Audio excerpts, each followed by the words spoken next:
आज की तारीख है 2 मार्च 2025, है ना।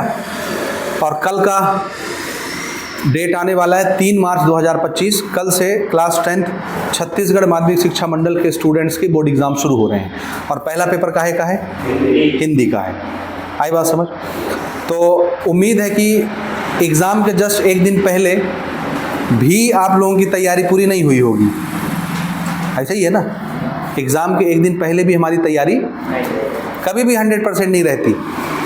और ऐसे बहुत से स्टूडेंट होते हैं जिनको ये लगता है कि अब एक दिन पहले हमको कुछ ऐसा पता चल जाए जो कल पेपर में आने वाला है, ताकि हम कम से कम 35 नंबर 40 नंबर मिनिमम स्कोर करें। कितने नंबर का पेपर होता है? 75 नंबर का, है ना। तो 75 नंबर में अगर एक बच्चा 40 नंबर भी लेके आ जाता है तो कोई बुराई है क्या?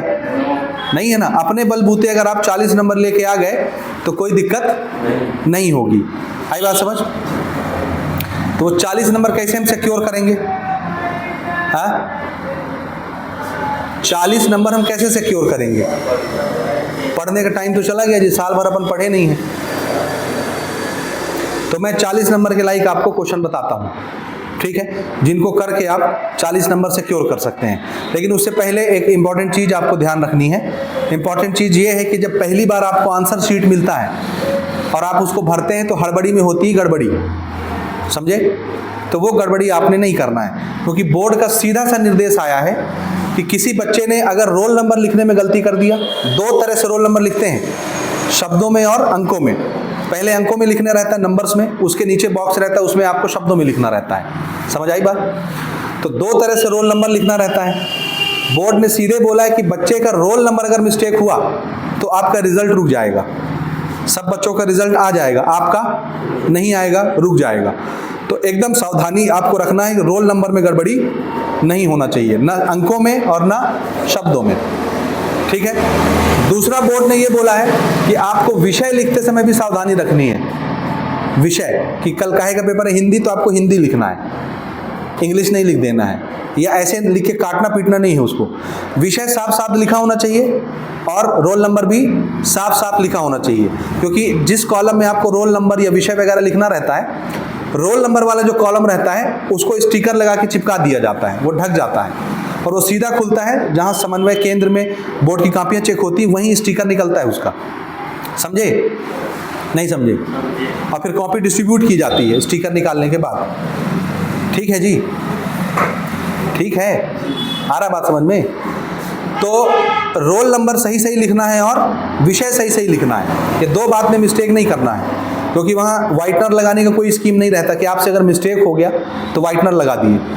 अब बहुत से स्टूडेंट ऐसे रहते हैं, कल हमको कमेंट आए हैं वीडियोस के नीचे, दुनिया भर के बच्चों ने ये बताया कि हम रोल नंबर लिख रहे थे, 12वीं के बच्चे जो एक बार 10वीं लिख के जा चुके हैं बोर्ड परीक्षा। अब 10वीं का बच्चा तो पहली बार पेपर लिखेगा बोर्ड का। 12वीं के बच्चे ये बोलते हैं कि हमने रोल नंबर जो लिखना था, ऊपर लिखना था अंकों में, नीचे लिखना था शब्दों में, तो हमने क्या किया, ऊपर लिख दिया शब्दों में, नीचे लिख दिया अंकों में, हो गया मिस्टेक। और ऐसे बच्चे का पेपर जो आपका रिजल्ट है वो रुक जाएगा, ध्यान दीजिएगा। तो एकदम नहीं हड़बड़ाना, एकदम कॉन्फिडेंस के साथ बैठना, आराम से पढ़ना कि कहाँ शब्दों में लिखा है, कहाँ अंकों में लिखा है, उस हिसाब से भरना, मिस्टेक नहीं करना, काटना पीटना नहीं, ठीक है। तुम भी विशेषकर एकदम गलती नहीं करना। मान लो कोई चीज़ नहीं समझ में आती है तो वहाँ टीचर्स की ड्यूटी रहती है, एक कमरे में 2-2 पर्यवेक्षक रहते हैं टीचर। तो आपको नहीं समझ आता तो थोड़ी सी हिम्मत जुटा के जो टीचर रहता है उसको बुला के पूछ लेना कि भैया यहाँ क्या भरना है, कैसे भरना है। जैसे एक कॉलम में भरना रहता है higher secondary school exam certificate और एक में हाई स्कूल एग्ज़ाम, ऐसे लिखना रहता है ना, परीक्षा का नाम पूछता है ना, बहुत सारे डब्बे रहते हैं ना, उसमें विषय लिखना रहता है, विषय का कोड लिखना रहता है, जो प्रश्न पेपर आपको मिलता है उसका सेट लिखना रहता है, सेट ABC।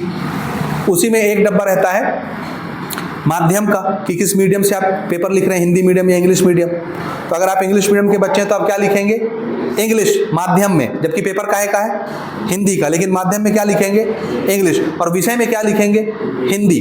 समझे? वो हिंदी में लिखना है कि इंग्लिश में लिखना है? जो विषय लिखेंगे हिंदी, वो हिंदी में लिखेंगे कि इंग्लिश में लिखेंगे? HIND हिंदी लिखना है कि हा में ई की मात्रा, आधा ना और दा में ई की मात्रा लिखना है? ठीक है, वो आपकी मर्जी, आप किसी में भी लिख सकते हैं। समझे नहीं समझे? फिर उसी में एक डब्बा रहता है परीक्षा का नाम।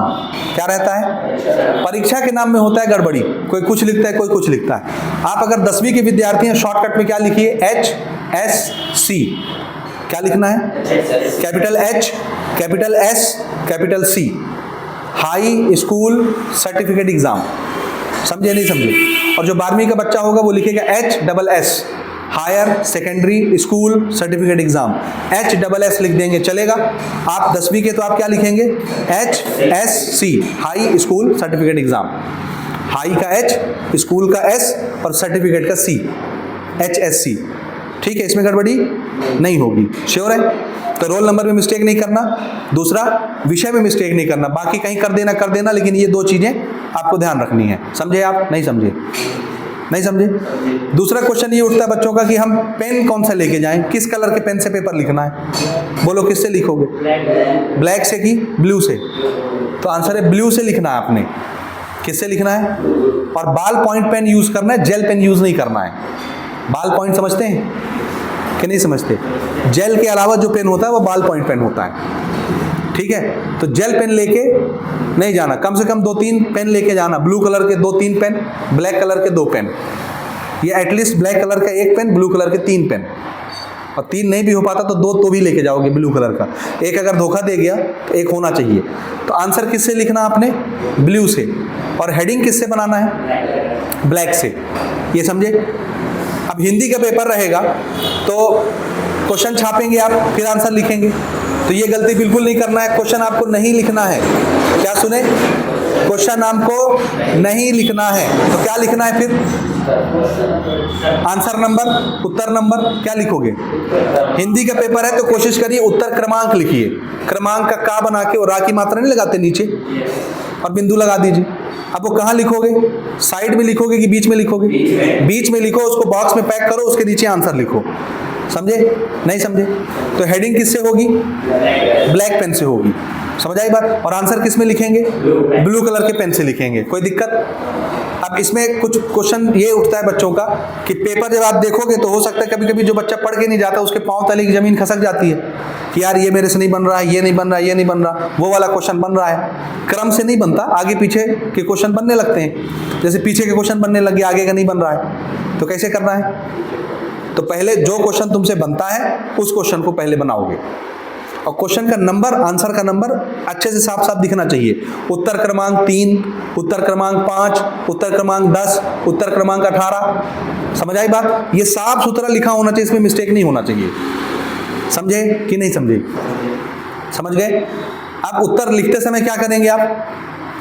उत्तर में अगर कहीं कहीं हेडिंग की आवश्यकता पड़ती है, जैसे पत्र लेखन में, जैसे निबंध लेखन में हेडिंग बनाते छोटे छोटे, बनाते हैं नहीं बनाते हैं? ये किताब है मॉडल पेपर की, नवबोध की, प्रबोध की। ये प्रबोध की है, आपके पास नवबोध की भी है। तो इसमें 4 सेट दिए गए हैं। क्या दिए हैं? 4 सेट। मैंने इस पर वीडियो रिकॉर्ड करवा दिया है चारों सेट के लिए, तो आप उसको आराम से घर जाके देख सकते हैं चारों सेट का। तो इसमें जो निबंध दिया गया है उन निबंध को आप अच्छे से प्रैक्टिस करिए। सारे नहीं करने हैं, मैंने बताए वीडियो में कौन कौन से करने हैं, अभी भी बताता हूं ताकि आप मार्क कर लें यहाँ बैठे हैं तो, समझे? और पत्र भी बताता हूं। तो मैं ये बोल रहा था कि जो बच्चा बिल्कुल नहीं पढ़ा रहता उसको कम से कम 35 से 40 नंबर स्कोर करना रहता है, क्योंकि वो पूरे के लालच में नहीं होता। जो साल भर पढ़ता है बच्चा वो सोचता है मेरे 75 में 75 आए, लेकिन जो कुछ नहीं पढ़ा रहता वो क्या सोचता है? पास तो हो जाऊं कम से कम, कैसो करके निकल जाऊं, फेल बस न हो, है ना जी? तो ऐसे बच्चों के लिए हमारी आज की जो वीडियो है, आज का जो सेशन है वो लाभदायी होने वाला है। ठीक? तो देखो, सबसे पहला काम क्या करना है, आपको जितने चैप्टर्स हैं सबके MCQs, fill in the blanks और जोड़ी बनाओ करना है, क्योंकि 15 नंबर देगा। ठीक है? 2 घंटे में आप इसको प्रिपेयर कर सकते हैं पूरे चैप्टर के। क्या समझे? 2 घंटे में objective question, fill in the blank, जोड़ी बनाओ पढ़ा जा सकता है कि नहीं पढ़ा जा सकता? इसमें रटना तो रहता नहीं है, एक बार पढ़ोगे दिमाग में आ जाएगा, कल तक के लिए याद रखना है। ऐसा भी नहीं कि महीना भर रटना है, आज बस पढ़ना है आपको, कल सवेरे तो पेपर लिखने जाना है। समझे भाई? नहीं समझे? समझ गए? तो क्या करना है, जितने चैप्टर हैं हिंदी के सबके क्या करो, ऑब्जेक्टिव पढ़ डालो।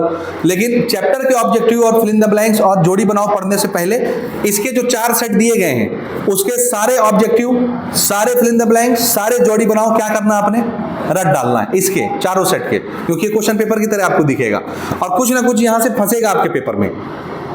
समझे कि नहीं समझे? और इसको पढ़ने के बाद आप क्या करेंगे, फिर अपना परीक्षा बोध उठाइए या परीक्षा सार उठाइए जो भी आपके पास है, और चैप्टर वाइज खाली क्या पढ़िए, objectives, fill in the blanks, जोड़ी बनाओ चैप्टर वाइज, क्योंकि ये पूरा आपको 15 नंबर देगा। और 2 घंटे का टाइम लिमिट लगाइए, 2 घंटे में आपको उसको खत्म करना है, उससे ज़्यादा टाइम नहीं देना है। और 2 घंटे से ज़्यादा समय अगर लग रहा है पढ़ने में तो छोड़ देना, फिर सिर्फ ये काफ़ी होगा। फिर 2 घंटे से ऊपर टाइम नहीं देना है। किसमें? MCQs, fill in the blanks, जोड़ी बनाओ, सिर्फ यही पढ़ना है, बाकी क्वेश्चन को हाथ मत लगाना, पहले ये प्रिपेयर करना। हो गया तो 15 नंबर सिक्योर हो जाएगा, और थोड़ा बहुत हेल्प भी हो जाता है जी ऑब्जेक्टिव में। परीक्षा देने जहाँ बैठेंगे ना, कम से कम अगर विनम्रता चली तो टीचर वहाँ हेल्प भी कर देते हैं आपके ऑब्जेक्टिव में, क्योंकि आसान रहता है बताने में, तो हेल्प होता है थोड़ा बहुत। हालांकि पब्लिकली नहीं बोलना चाहिए, लेकिन मैं वीडियो में बोले दे रहा हूँ, हेल्प होता है, सब जगह नहीं लेकिन कहीं कहीं होता है। ठीक, आप घर से पढ़ के जाएंगे और हम ये मान के चलेंगे कि 15 नंबर का हेल्प आपको मिलता है। समझ गए? नहीं समझे? दूसरा आपको फोकस करना है अपठित गद्यांश में। टोटल 18 प्रश्न आएंगे, क्वेश्चन नंबर 2 से लेकर के क्वेश्चन नंबर 15 तक खाली क्वेश्चन आंसर रहेंगे बुक के, चैप्टर वाइज। क्वेश्चन नंबर 2 से लेके क्वेश्चन नंबर 15 तक खाली क्या रहेंगे? प्रश्न उत्तर। और प्रश्न उत्तर बिना पढ़े आप नहीं दे पाएंगे आंसर। जब तक पाठ नहीं पढ़े रहेंगे तब तक उसका आंसर आप नहीं बना पाएंगे। तो उसका तो कोई विकल्प है ही नहीं है, वो तो आपको पढ़ना पड़ेगा। क्वेश्चन 1 से लेके 15 तक, समझे? प्रश्न उत्तर आएगा। ठीक, मैं प्रश्न उत्तर पर बाद में आता हूं, उसका भी विकल्प बताता हूं आपको। दूसरा समझिए, क्वेश्चन नंबर 16 और 17 जो होता है वो 5-5 नंबर के लिए आता है। कितने के लिए? क्वेश्चन नंबर 16 और 17, ये 5-5 नंबर का रहेगा। एक क्वेश्चन में आपको दिखेगा अपठित गद्यांश और एक में दिखेगा पत्र लेखन। क्या दिखेगा? अपठित गद्यांश और पत्र लेखन, 5-5 नंबर। और ये आपके हाथ से जाना नहीं चाहिए। 10 नंबर हो गया, 15 नंबर ऑब्जेक्टिव, 10 नंबर ये अपठित गद्यांश और पत्र लेखन। कितना हो गया? 25 नंबर। समझ आया? क्वेश्चन नंबर 18 जो रहेगा वो निबंध लेखन के ऊपर आएगा, निबंध आएगा, और निबंध आता है 8 नंबर का। कितने का? तो 25 और 8 कितना हो गया? 33 नंबर। कितना हो गया? ये 33 नंबर हाथ से नहीं जाना चाहिए, लेकिन आप अपने मनमानी तरीके से अगर निबंध लिखेंगे कभी 8 नंबर नहीं मिलेगा, कभी नहीं मिलेगा 8 नंबर। समझे? अगर आप अपने हिसाब से पत्र लिखेंगे कभी आपको 5 नंबर नहीं मिलेगा। समझ आई बात? इसलिए मैं जो बता रहा हूं उसको ध्यान से समझिएगा और उस तरीके से लिखिएगा ताकि आपको निबंध में 8 में 8 मिले, पत्र लेखन में 5 में 5 मिले, अपठित गद्यांश में आपको 5 में 5 मिले। समझ में आई बात या नहीं आई? आई? पक्का ना? अब पहले हम बात करते हैं अपठित गद्यांश की। किसकी? अपठित गद्यांश कुछ नहीं होता, एक पैराग्राफ रहता है, उस पैराग्राफ को पढ़ना है और नीचे आपसे 5 क्वेश्चन पूछता है, कभी 4 पूछता है, कभी 5 पूछता है। समझे? तो 4 क्वेश्चन आए या 5 आए, 5 नंबर आपको देता है। जितने भी प्रश्न रहेंगे अपठित गद्यांश के नीचे, उन सभी के आंसर आपको उसी में मिल जाएगा पैराग्राफ के अंदर। समझे? तो एग्जाम लिखते समय कोशिश ये करना कि पहले आप अपठित गद्यांश बना लो, या जो आपसे सॉलिड बनता है पहले वो बनाओ। लेकिन जिस समय आप अपठित गद्यांश बनाने बैठेंगे उस समय पूरे पैराग्राफ को कम से कम 2 से 3 बार पढ़ना आपको आराम से। क्या करना है? और पेंसिल रखिए, पेंसिल से अंडरलाइन करते जाइए। पेपर जब पढ़ेंगे क्वेश्चन पेपर, उसमें क्या करना आपको? अंडरलाइन करते जाइए, यानी जो मेन चीज समझ में आता है उसको अंडरलाइन कर लीजिए। क्वेश्चन पहले पढ़ लेना, गद्यांश पढ़ने से पहले क्या पढ़ोगे? उसका प्रश्न कि 5 क्वेश्चन क्या पूछा गया है। समझ आया? उसके बाद फिर पूरा पैराग्राफ पढ़ना स्टार्ट करोगे। समझे? क्या करना है? पहले क्या पढ़ोगे? उसका जो 5 क्वेश्चन पूछता है पहले क्वेश्चन पढ़ लेना कि क्या क्या क्वेश्चन पूछा है, ताकि जब वो दिमाग में रहेगा तो जब आप पैराग्राफ पढ़ोगे तो जहां पे वो शब्द आएगा तो उसको अंडरलाइन कर लेना तुरंत। समझे नहीं समझे? समझे कि नहीं समझे? समझे भैया? नहीं समझे? तो क्या करना है? सबसे पहले वो 5 क्वेश्चन पढ़ना है, उसके बाद फिर पैराग्राफ पढ़ना स्टार्ट करना है। पैराग्राफ पढ़ते जाओ पढ़ते जाओ पढ़ते जाओ, जहां पे वो क्वेश्चन वाली लाइन आएगी अंडरलाइन करो, फिर पढ़ते जाओ, क्वेश्चन वाली लाइन आएगी अंडरलाइन करो। 5 क्वेश्चन आपको दिमाग में रखना है। उस 5 क्वेश्चन में एक क्वेश्चन तो रहता है टाइटल बनाने का, शीर्षक लिखने का, हेडिंग जो नहीं बनाते अपन टाइटल, तो टाइटल अच्छे से पढ़ के जाना। इसमें अच्छे अच्छे अपठित गद्यांश दिए हुए हैं, इसका पढ़ लेना और आपके पास जो आदर्श पेपर है उसको पढ़ लेना। 2 चीजें हो जाएंगी, 2 चीजें। तो इसमें से आपने अगर अपठित गद्यांश प्रिपेयर कर लिया तो एग्जाम के लिए वो काफी हो जाएगा। समझे? बाकी ऑन द स्पॉट तो पढ़ के आंसर लिखना रहता है, आंसर तो उसी में मिल जाता है। इसको पढ़ के आपकी प्रैक्टिस हो जाएगी। बात समझ गए? समझे? अब जैसे जैसे अंडरलाइन करोगे फटाफट क्वेश्चन नहीं लिखना है, आंसर लिखते जाना। जैसे क्वेश्चन नंबर आपने दिया अपठित गद्यांश आया, मान लो प्रश्न नंबर 17 में, कितने आया? 17 में, तो लिख दोगे उत्तर क्रमांक 17। अब उसका लिखोगे पहला नंबर का प्रश्न, उसका उत्तर लिखना, प्रश्न नहीं लिखना आपने, खाली पहला उत्तर, दूसरा उत्तर, तीसरा उत्तर, चौथा उत्तर। समझे? अगर कहीं पर टाइटल बनाने की आवश्यकता पड़ती है ब्लैक पेन से बनाएंगे, और उत्तर लिखने के लिए ब्लू पेन का यूज करेंगे। ये समझ गए? तो 5 नंबर मिलेगा नहीं मिलेगा? पक्का? श्योर है? फिर आते हैं अपन पत्र लेखन पर। किस पर? पत्र लेखन भी बहुत सरल तरीके से आता है। इसमें आप फॉर्मेट देख लीजिएगा कैसे कैसे देता है। यानी पत्र लेखन में सिर्फ आपको 2 बातों का ध्यान रखना है, ऊपर क्या लिखना है, इधर साइड में लिखते हैं ना ऊपर, और नीचे क्या लिखना है। बीच में तो मैटर रहता है, विषय उसके बाद मैटर। समझे? नहीं समझे? तो ऊपर का फॉर्मेट आप यहां से प्रिपेयर करिए, नीचे का फॉर्मेट यहां से प्रिपेयर करिए।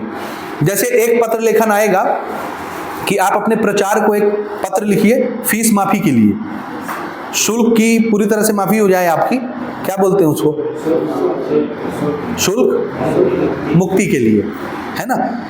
और उसमें आपको बीच में स्टोरी लिखनी रहेगी, तो उसका पैटर्न समझो। ऊपर क्या लिखोगे? प्रति या सेवा में, प्रति भी लिख सकते हैं, सेवा में भी लिख सकते हैं। प्रचार, फिर नीचे आपके स्कूल का नाम, पता है स्कूल का, ये ऊपर की हेडिंग हो गई फॉर्मेट। फिर विषय लिखते हो, विषय में क्या लिखोगे? शुल्क मुक्ति हेतु आवेदन पत्र या शुल्क माफी हेतु आवेदन पत्र। उसके बाद आपको मैटर लिखना रहता है, और सब जब लास्ट में खत्म करते हो तो खत्म करने से पहले जहां मैटर खत्म होता है धन्यवाद लिखना नहीं भूलना। क्या लिखना है? और उसके बाद नीचे आपका आज्ञाकारी छात्र, अपना नाम, आपका स्कूल का नाम, पता, इधर साइड में दिनांक, डेट। समझ आया? आया?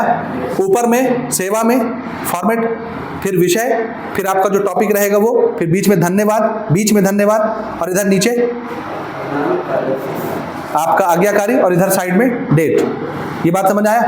अब बीच का जो मैटर है वो क्या लिखोगे? वो आप कुछ भी लिख सकते हो, आपकी मर्जी। भाई आपने बहुत सारी परेशानियां आप गिना सकते हैं ना, कि भाई मैं गरीब हूं, मेरे घर में बहन की शादी है, मैं अभी फीस देने में समर्थ नहीं हूं, मेरे पिताजी किसान हैं। स्टोरी बहुत सारी है, आप कोई भी स्टोरी बना के पैराग्राफ वाइज लिख सकते हैं। कोशिश करिए 2 से 3 पैराग्राफ बनाइए, छोटे छोटे पैराग्राफ। कैसे बनाना है? बीच का जो मैटर उसकी बात कर रहा हूं, पैराग्राफ बनाइए 2 से एटलीस्ट 3 पैराग्राफ बनाइए, और बहुत बड़े बड़े नहीं, 2-2, 3-3 लाइन के पैराग्राफ बस। समझे? 3 लाइन लिखिए, फिर 1 लाइन छोड़ के फिर 3 लाइन लिखिए, फिर 1 लाइन छोड़ के फिर 3 लाइन लिखिए। पैराग्राफ वाला सिस्टम बन गया। नीचे धन्यवाद लिखिए, साइड में अपना नाम लिखिए और डेट लिखिए, बन जाएगा। तो मिनिमम 2 पैराग्राफ होना चाहिए। मैटर की बात हो रही ना, तो इसमें मिनिमम 2 पैराग्राफ होना चाहिए, ज्यादा से ज्यादा 3 पैराग्राफ, कम से कम 2 पैराग्राफ, ज्यादा से ज्यादा 3 पैराग्राफ। 3-3, 4-4 लाइन से बड़ा पैराग्राफ नहीं होना चाहिए। समझे? अब उसमें आप अपना कोई भी रोना रो सकते हैं बीच पैराग्राफ में। पहला पैराग्राफ जो रहेगा वो आपका इंट्रोडक्शन रहेगा, कि मेरा नाम ये है, मैं आपकी स्कूल में इस कक्षा में पढ़ता हूं। समझ आया? पहले पैराग्राफ में क्या रहेगा? आपका इंट्रोडक्शन रहेगा कि मेरा नाम ये है, मैं आपकी इस क्लास में पढ़ता हूँ, इस सेक्शन में हूँ, कक्षा 10वीं, सेक्शन ए में, सेक्शन बी में, सेक्शन सी में, है ना। मेरा 9वीं में इतना प्रतिशत आया था। समझ आया? फिर दूसरा पैराग्राफ जो रहेगा उसमें आप अपनी परेशानी बताएंगे। क्या बताएंगे?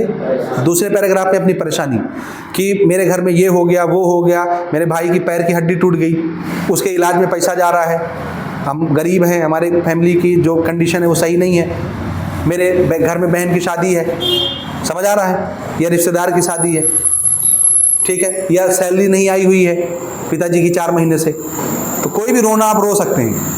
और तीसरे पैराग्राफ में क्या करना है? हाथ पांव जोड़ना है, प्रचार से निवेदन करना है तीसरे पैराग्राफ में। अतः आपसे निवेदन है कि मेरी जो भी स्कूल की शुल्क है उसको माफ़ किया जाए, और मैं ये परफॉर्मेंस दे के आपको दिखाऊंगा, यानी मैं एकेडमिक सेशन में अच्छा नंबर ला के आपको दिखाऊंगा, ये करके दिखाऊंगा, वो करके दिखाऊंगा। फेंकना है अपने बारे में आपको। तो तीसरे पैराग्राफ में आपको हाथ पांव जोड़ना है और अपने बारे में फेंकना है, और फिर धन्यवाद लिख के अपना नाम लिख देना है। समझ आई बात? आया नहीं आया?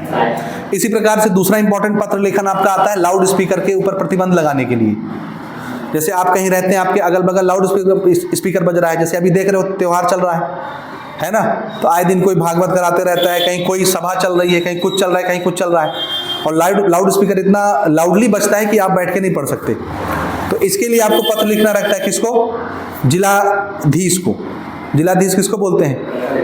कलेक्टर को लिखिए, या एसडीएम को लिखिए, या तहसीलदार को लिखिए, किसी के लिए भी आ सकता है। तो इसमें क्या लिखोगे? सेवा में ऊपर, फिर विषय, लाउड स्पीकर के विरुद्ध में आवेदन पत्र, या लाउड स्पीकर बंद करवाने हेतु आवेदन पत्र, इस तरह करके उसमें रहता है क्वेश्चन में। वही सेम चीज आप विषय में ले सकते हैं। समझ आया?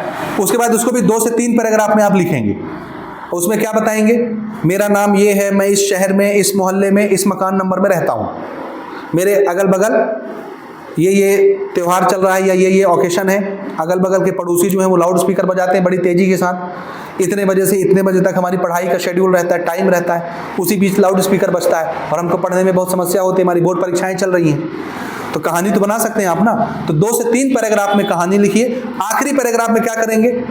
न्यायाधीश से हाथ पांव जोड़ेंगे कि आपसे निवेदन है कि आप लाउड स्पीकर के ऊपर प्रतिबंध लगवाएं, या अगर नहीं लगवा सकते तो कम से कम उसका साउंड क्या करें? स्लो करवाएं, धीमी ध्वनि से लाउड स्पीकर बजवाने की कृपा करें, ये प्रबंध करवाएं। लिख सकते हैं। लास्ट में धन्यवाद चिपकाइए, अपना नाम लिखिए। नाम में क्या लिखेंगे? आपका आज्ञाकारी छात्र क्या लिखेंगे? भवदीय क्या लिखते हैं? ठीक है, या और अच्छे शब्द आप यूज कर सकते हैं, आपके इसमें मिल जाएंगे। ठीक है, या और क्या क्या बोलते हैं? और क्या लिखते हो जी, बताओ।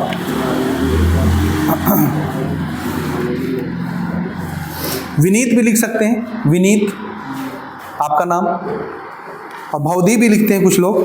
तो आपको बहुत सारे मिल जाएंगे, इसमें पढ़ेंगे आप ना तो आपको मिल जाएगा। तुम्हारी सहेली मत लिखना, ठीक। विनीत ज़्यादा अच्छा शब्द है, विनीत। तीसरा एप्लीकेशन आप प्रिपेयर करिए। छत्तीसगढ़ माध्यमिक शिक्षा मंडल को एक पत्र लिखना है, आपकी मार्कशीट गुम हो गई है, उसका दूसरा कॉपी निकलवाने के लिए, द्वितीय प्रति। तो ये प्रिपेयर कर लेंगे, इसमें सब मिल जाएगा।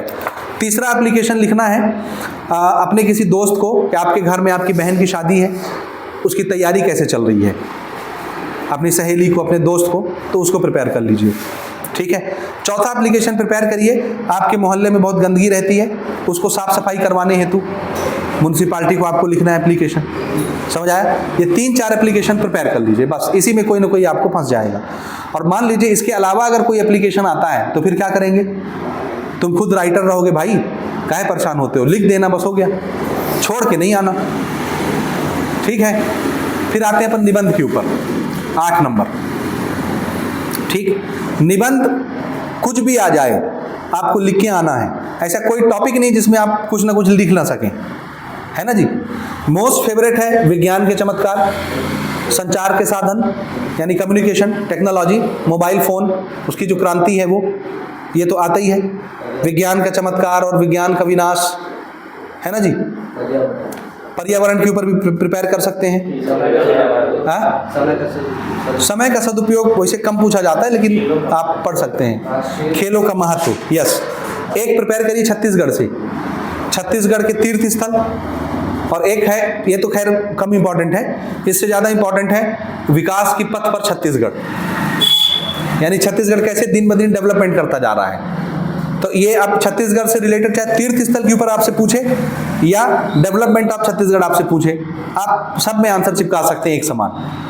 2-4 ठो तीर्थ स्थल पढ़ के जाना छत्तीसगढ़ के, या ना होगा तो अपने यहाँ का लिख देना, लिख सकते हैं ना, हरचौका का लिख दीजिए, और इधर कुछ है चांद देवी का लिख दीजिए। तीर्थ स्थल लिखने 2-4 आप कम से कम लिखिए प्रिपेयर करके। डेवलपमेंट के ऊपर आएगा छत्तीसगढ़ के ऊपर कि छत्तीसगढ़ कैसे दिन ब दिन डेवलपमेंट कर रहा है, तो वो आप इसे प्रिपेयर करेंगे, विकास की पथ पर छत्तीसगढ़। ठीक है। पर्यावरण के ऊपर प्रिपेयर करके जाइएगा, महिला सशक्तिकरण वाला पढ़ के जाइएगा, समझ गए। ठीक है। पूरा निबंध तो कोई रट नहीं सकता, तो कम से कम उसके टाइटल रट के जाइएगा। टाइटल बनाता है ना, number 1, number 2, number 3, number 4, number 5 करके, जिसको ब्लैक पेन से आपको लिखना है। पैराग्राफ पे लिखना है ना निबंध, पॉइंट पे नहीं, लेकिन पैराग्राफ का एक छोटा सा टाइटल बनाते हैं अपन, तो टाइटल रट के जाना है आपने। क्या करना है? टाइटल रट के जाना है, और अंदर तो जो लिखना है वो लिखना। जो एग्जामिनर आपकी कॉपी जांचेगा वो निबंध पढ़ते नहीं बैठा रहता, उसके पास 40 ठो कॉपी रहती है। एक एग्जामिनर को 40 कॉपी दी जाती है एक दिन में, और उसको 40 खत्म करना है। 20 कॉपी मिलती एक टाइम में, अगली 20 मिलती दूसरी टाइम में, टोटल 40 कॉपी उसको जांचना रहता है। बहुत टाइम लगता है एक कॉपी जांचने में। तो अगर वो एक एक बच्चे की कॉपी पढ़ेगा तो वो 40 कॉपी नहीं जांच पाएगा और उनको अपना पैसा बनाना रहता है, समझे। इसीलिए निबंध एकदम साफ सुथरा लिखना, जो भी लिखना, टॉपिक बस आपका अच्छा दिखना चाहिए। वो सिर्फ शीर्षक पढ़ता है कि ये टॉपिक है, हाँ ठीक है, ये टॉपिक है, ठीक है, ये टॉपिक है, ठीक है, सही से लिखा है, ठीक लगाओ, 8 नंबर दो इसको। समझ आया? तो टॉपिक आप याद करके जाएंगे, समझे। अंदर जो मर्जी आप वो लिखते रहिएगा, वो आप राइटर रहोगे, आप जानना। लेकिन टाइटल साफ सुंदर स्वच्छ दिखना चाहिए और सही दिखना चाहिए। आगे बात समझ। तो 8 नंबर आपका निबंध का हो गया, 10 नंबर आपका अपठित गद्यांश और पत्र लेखन का हो जाएगा और 15 नंबर आपका एमसीक्यू का हो जाएगा। कितने हो गए? 33 नंबर। कितने हो गए? अब दुविधा की बात ये आती है कि क्वेश्चन नंबर 2 से लेके क्वेश्चन नंबर 15 तक पूरा क्या रहता है? क्वेश्चन आंसर हर चैप्टर से। कितने चैप्टर है हिंदी में मालूम है? नहीं मालूम? हिंदी कितनी चैप्टर? 7 चैप्टर हैं। वो यूनिट होगा जी, इकाई है ना। अब उसमें चैप्टर बहुत सारे हैं, 3, 3, 6, 3, 9, 3, 12, 13, 14, 15, 16, 17, 18, 19 चैप्टर हैं लगभग, समझे। लगभग 19 चैप्टर लगभग होंगे। कितने हैं? है आपके पास बुक? कितने चैप्टर हैं? ठीक है, अब आराम से गिनते रहना। अभी हम चैप्टर डिस्कस नहीं कर रहे हैं ना। मैं हिंदी का टीचर हूँ, है ना जी। हिंदी का टीचर होता तो मैं जैसे बताता हूँ ना कि साइंस में 18 चैप्टर हैं, चैप्टर के नाम के साथ बताता हूँ। मैथमेटिक्स में 16 चैप्टर हैं, नाम के साथ में बताता हूँ। वैसे हिंदी के भी मैं नाम के साथ बताता, लेकिन मैं हिंदी का टीचर नहीं, इसलिए मुझे चैप्टर नहीं ध्यान है। हो गया। अब क्वेश्चन नंबर 2 से लेके क्वेश्चन नंबर 15 तक क्या आना है? क्वेश्चन आंसर आना है। और वो बिना पाठ पढ़े तो आप क्वेश्चन आंसर नहीं दे सकते। लेकिन कुछ क्वेश्चन ऐसे आएंगे 2 से 4 जिनका पाठ के साथ कुछ लेने देना नहीं रहेगा, समझे। जनरल क्वेश्चन आएंगे, जनरल, जिसका उत्तर आप ऑन द स्पॉट सोच के बना के लिख सकते हो और आपको नंबर मिल जाएगा पूरा। कुछ क्वेश्चन रहेंगे 3 से 4 क्वेश्चन, 3 से 4 क्वेश्चन जनरल टाइप के रहते हैं, जनरल टाइप के। तो किसी बच्चे ने अगर क्वेश्चन आंसर नहीं भी पढ़ा है, वो भी उस आंसर को ऑन द स्पॉट बना के लिख सकता है और कम से कम 10 से 15 नंबर वहां से स्कोर कर सकता है। 10 से 15 नंबर आप वहां से, क्योंकि कोई क्वेश्चन 4-4 नंबर का रहता है और कोई क्वेश्चन 3-3 नंबर का रहता है। तो 2 क्वेश्चन भी अगर 4 नंबर का फंस गया, 8 नंबर हो गया। 2 क्वेश्चन भी 3 नंबर का फंस गया, 6 नंबर हो गया। 8 और 6 14 नंबर। तो 10 से 15 नंबर आपने स्कोर कर लिया कि नहीं किया। और हर साल 3 से 4 क्वेश्चन ऐसा रहता ही रहता है, समझे। जैसे एक जनरल क्वेश्चन मैं आपको बता रहा हूं कि आधुनिक युग की रचनाओं के बारे में आप बताइए, या जो नई कविताएं होती हैं उसकी क्या विशेषता होनी चाहिए। नई कविताएं जो आजकल आती हैं ना, उनकी विशेषता लिखिए। तो बताओ इसका क्या टेक्स्ट बुक के साथ लेना देना है? आप ऑन द स्पॉट आंसर नहीं बना सकते, बना सकते हैं। इसी प्रकार से एक क्वेश्चन आता है, एक महिला जो है जब उसकी शादी नहीं हुई रहती तो उसका घर परिवार होता है माता पिता का, उसके प्रति उसकी क्या जिम्मेदारियां होती हैं मायके के प्रति। और जब उसकी शादी हो जाती है, ससुराल चली जाती है, तो ससुराल के प्रति उसकी क्या जिम्मेदारी होनी चाहिए। इसका पाठ के साथ कोई लेने देना है? आप ऑन द स्पॉट आंसर बना सकते हैं कि नहीं बना सकते। तो इस तरह के 3 से 4 क्वेश्चन रहते हैं, समझे कि नहीं समझे? समझ गए? तो ये तो आपको कोई नहीं छीन सकता नंबर। हाँ, आप इतने गए बीते तो नहीं हो कि आप एक कौन सा क्वेश्चन आंसर पढ़ के नहीं जाओगे, कि पढ़ के जाओगे। अगर बुक से नहीं पढ़ के जा सकते तो इसके 4 सेट के तो आंसर पढ़ के जा सकते हैं आप, बोलिए। तो इस पेपर के चारों सेट के क्वेश्चन आंसर पढ़ के जाइए आप। इसमें से आपके बहुत सारे क्वेश्चन फंसेंगे और आप आराम से 50 से 60 नंबर स्कोर कर सकते हैं।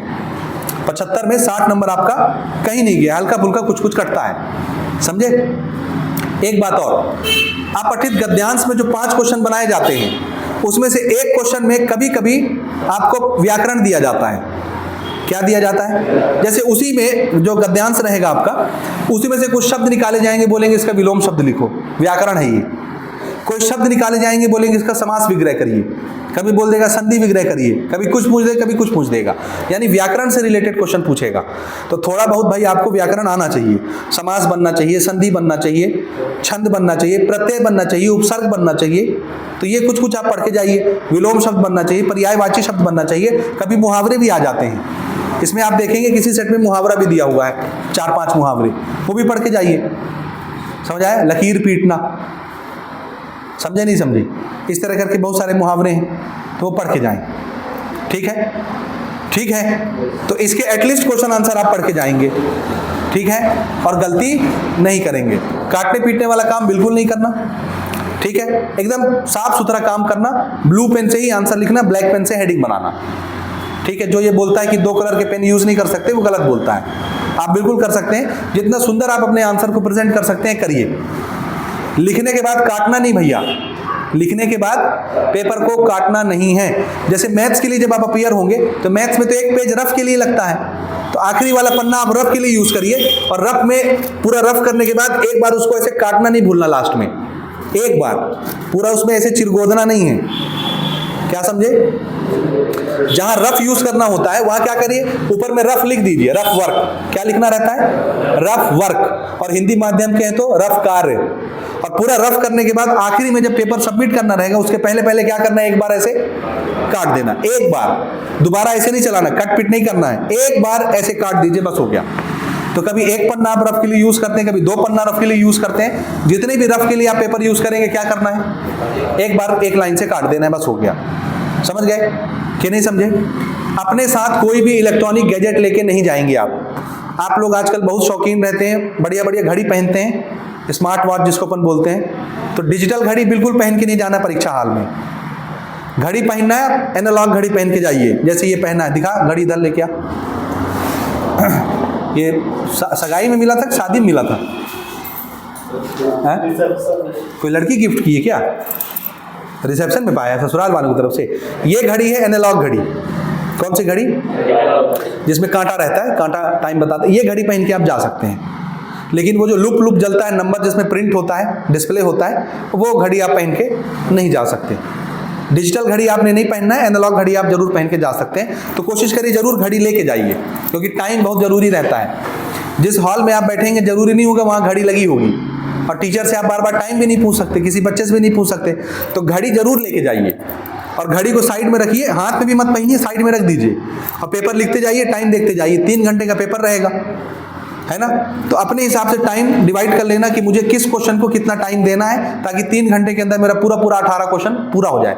कई बार ये होता है कि लिखने की हैबिट हमारी होती नहीं है और क्वेश्चन छूट जाते हैं, ठीक है?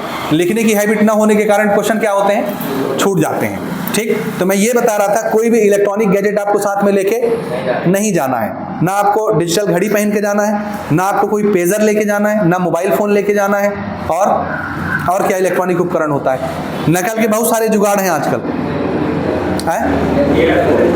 कैलकुलेटर हो गया, ईयरबड्स हो गए, ईयरफोन।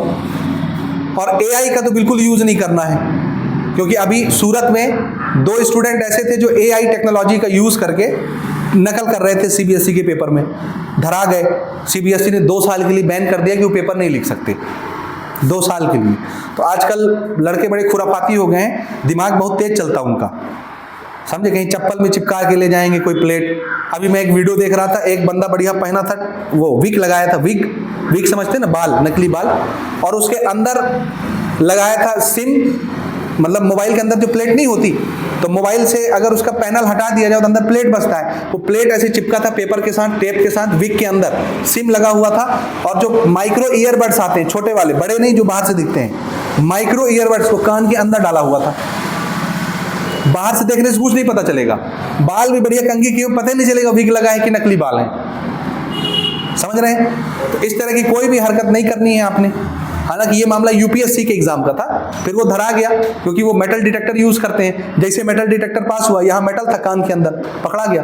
अब टॉर्च मार के देख रहे हैं, दिख ही नहीं रहा है कान में, लेकिन वो मेटल डिटेक्टर बता रहा है। फिर जब जांच किया गया उसका, तो बाल देखे तो नकली बाल था, निकाले तो उसके अंदर पूरा वो मोबाइल का पैनल था, सिम लगे हुए थे, और अंदर में हेडफोन लगे हुए थे जो कनेक्टेड थे कान के अंदर। तो मैं ये सारी चीज़ें इसलिए बता रहा हूँ क्योंकि आजकल एआई बड़ी टेक्नोलॉजी एडवांस हो चुकी है और आप सब इसमें संलिप्त रहते हैं। तो चुटका उटका लेके नहीं जाना। कलेक्टर का सख्त निर्देश है इस बार कि भैया जिस सेंटर में नकल प्रकरण पाए जाएगा, वहाँ के जो केंद्र अध्यक्ष होंगे, कलेक्टर सीधा उसके खिलाफ एफआईआर दर्ज करेगा, सीधा केंद्र अध्यक्ष जो है वो धरा जाएगा। आप तो बैन होंगे ही। आपका फॉर्म भराएगा, यूएफएम फॉर्म होता है, जिसके लिए फिर आप 2 साल के लिए बैन हो जाएंगे, परीक्षा नहीं लिख पाएंगे। समझ गए कि नहीं समझे? तो ऐसी कोई गतिविधि आपको नहीं करनी है। अपने बलबूते जाइए, थोड़ा बहुत सपोर्ट अगर वहाँ से मिलता है तो उसको लीजिए। चिट विट लेके नहीं जाना कि खोल के बैठो लिखने लग जाओ और धरा जाओ, और आपके चक्कर में आपकी स्कूल की बदनामी हो, माता पिता की बदनामी हो, और आपका 2 साल का कैरियर खत्म हो जाए। तो ऐसा कोई काम नहीं करना है। पास हो जाएंगे, कोई बहुत मुश्किल काम नहीं होता यहाँ पे, इजी पेपर आते हैं। 10वीं का तो और आसान रहता है, 12वीं में थोड़ी मुश्किल जरूर रहती है मेन सब्जेक्ट्स में। ठीक है, समझ गए? अगर आप जिस स्कूल के हैं, स्कूल में आपके ड्रेस तो लगता होगा, तो प्रॉपर ड्रेस में जाइए पेपर लिखने के लिए। अपने साथ आप क्या क्या ले जा सकते हैं? तो दफ्ती लेके जा सकते हैं। वैसे तो दफ्ती की भी जरूरत नहीं होती, आपको वहाँ बाकायदा टेबल दिया जाता है, टेबल में आप आराम से पेपर लिख सकते हैं। लेकिन आपकी हैबिट नहीं है अगर बेंच में रख करके, टेबल में रख करके आंसर लिखने की, तो आप अपने साथ दफ्ती लेके जा सकते हैं। पैड नहीं होता दफ्ती, लेकिन उस दफ्ती में कोई स्टिकर नहीं लगा होना चाहिए, कोई पेपर नहीं चिपका होना चाहिए, नहीं तो फिर आप चिट के घेरे में आ जाएंगे। कंपास आप लेके जा सकते हैं, उसके अंदर भी खाली ज्योमेट्रिकल चीज़ें रहनी चाहिए, पेंसिल हो, पेन हो 2 से 3, है ना, स्केल हो, रबर कटर हो, ये सारी चीज़ें होंगी चलेगा। पेपर कोई नहीं रहना चाहिए। पेपर के नाम पे सिर्फ आपके साथ आपका एडमिट कार्ड रहेगा बस। क्या रहेगा? Admit card. एडमिट कार्ड के साथ आपको कोई आधार कार्ड भी लेके नहीं जाना, आइडेंटिटी कार्ड। वो एडमिट कार्ड ही आपका आइडेंटिटी कार्ड होता है। समझ गए कि नहीं समझे? एक वाटर बॉटल आप जरूर आप साथ में लेके जा सकते हैं, लेकिन वो भी ट्रांसपेरेंट, बाहर से कोई पन्नी ना हो, कोई पेपर ना हो। जैसे किनले वगैरह का आता है ना वाटर बॉटल, या आप थर्मस भी अपना ले जा सकते हैं, उसमें कोई दिक्कत नहीं होता, बाहर से कोई पेपर नहीं लगना चाहिए बस। ठीक, तो पीने का पानी आप साथ ले जा सकते हैं। कंपास बॉक्स आपके साथ जाएगा, आप अपने ड्रेस के साथ जा सकते हैं, और पेपर के नाम में सिर्फ एडमिट कार्ड आपके साथ जाएगा। 9 बजे से पेपर स्टार्ट होता है, कोशिश करिए 8:30 बजे आप सेंटर में पहुंच जाएं। कितने बजे?